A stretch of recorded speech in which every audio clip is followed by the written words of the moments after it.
ये स्टोरी है एक 42 ईयर ओल्ड नेहा की, जो एक मदर है 2 बच्चों की, 6 साल और 12 साल।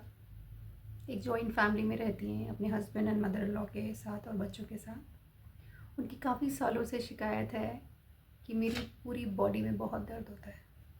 इतना दर्द होता है कि मुझे लगता है कि मेरी बॉडी टूट रही है। फटीग रहता है, ज़्यादा अच्छी तरह कंसंट्रेट नहीं कर पाती कुछ चीज़ों में। शी से इसकी मेरी मेमोरी धीरे धीरे ख़राब हो रही है, मुझे चीज़ें याद नहीं रहती, भूलती हूँ मैं। बट वो बहुत रेयर होता है। मेजर इशू पेन का है। मैं हूँ Tripti Malhotra, a life coach, spiritual counsellor, and I talk about women's emotional health a lot. ये स्टोरी मैं आपको इसलिए बता रही हूँ यहाँ पे क्योंकि ये 42 ईयर ओल्ड नेहा की स्टोरी सिर्फ नेहा की नहीं है, बहुत सारी ऐसी औरतों की है जो अपनी इमोशनल हेल्थ को बहुत टाइम तक इग्नोर करती रहती हैं। इतने टाइम तक इग्नोर करती हैं जब तक कि वो लिटरली अपनी बॉडी, उनकी बॉडी अलार्मिंग पोजीशन पर आ जाए कि अब तो बस बहुत हो गया, अब मुझसे सहा नहीं जा रहा। जैसे नेहा काफ़ी टाइम तक इग्नोर कर रही थी, बट इसलिए इग्नोर कर रही थी कि जब उन्होंने अपने पति को बताया कि मुझे पूरी बॉडी में दर्द होता है, सुबह उठती हूँ तो मैं फ़्रेश नहीं होती जबकि मैं 6-7 घंटे की नींद ले रही हूँ, तो उनके पति ने बोला, स्ट्रेस बहुत करती हो यार, चलो अपने दोस्तों से जाके मिलो या ऐसा कुछ करो या जिम जाओ, वेट गेन हो गया है, तुम्हें जिम ज्वाइन करना चाहिए, शायद इसलिए हो रहा है ऐसा, इसलिए सारी बॉडी में दर्द होता है क्योंकि तुम एक्सरसाइज नहीं करती। मदर लॉ का कहना था कि ऐसा तो होता रहता है, तुम एक अकेली थोड़ी नहीं हो, इतनी सारी औरतें हैं जो नौकरियां कर रही हैं और बच्चे भी पाल रही हैं, तुम वो अनोखी थोड़ी ना हो। साउंड्स फेमिलियर है ना? ऐसी जब चीज़ें होती हैं घरों में, लोगों को ये समझ नहीं आता कि ladies who are going through so much emotionally, physically, उनको ये समझना ज़रूरी है कि उनको प्यार की ज़रूरत है, समझने की ज़रूरत है। ठीक है, अगर लोग इतना टाइम नहीं है लोगों के पास समझने का, एटलीस्ट ये समझना ज़रूरी है कि आपके स्पाउस के साथ या आपके फैमिली मेम्बर के साथ जो हो रहा है उसको अच्छी तरह आप एड्रेस करें। बट वो क्यों करेंगे जब आप खुद ही नहीं कर रहे?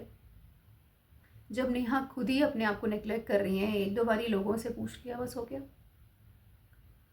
डॉक्टर के पास गई तो डॉक्टर ने बोला कि आपको फाइब्रोमाइल्जिया है। Fibromyalgia word sounds very scary and difficult to pronounce it also. बहुत मुश्किल है बोलना, उतना ही मुश्किल है इसे समझना, क्योंकि आधे से ज़्यादा डॉक्टर्स ये बोलते हैं कि ये साइकोलॉजिकल प्रॉब्लम है, the pain is in your head not in your body, which is completely wrong. This is one disease जिसका पूरी बॉडी के इमोशन से लेना देना है।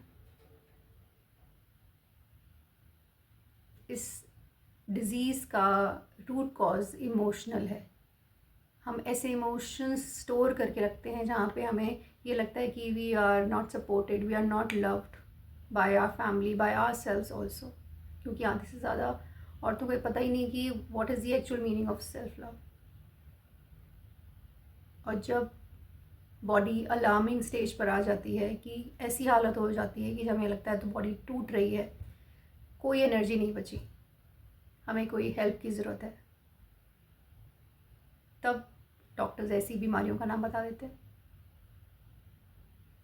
अगर आपको ऐसी और बहुत सारी डिजीज़ के बारे में पता करना है कि उनका रूट कॉज इमोशनल है, you can join my workshop on emotional healing from overwhelm to empowerment, which is happening on 8th October from 7 p.m. to 8 p.m. Online है, आप इजीली ज्वाइन कर सकती हैं।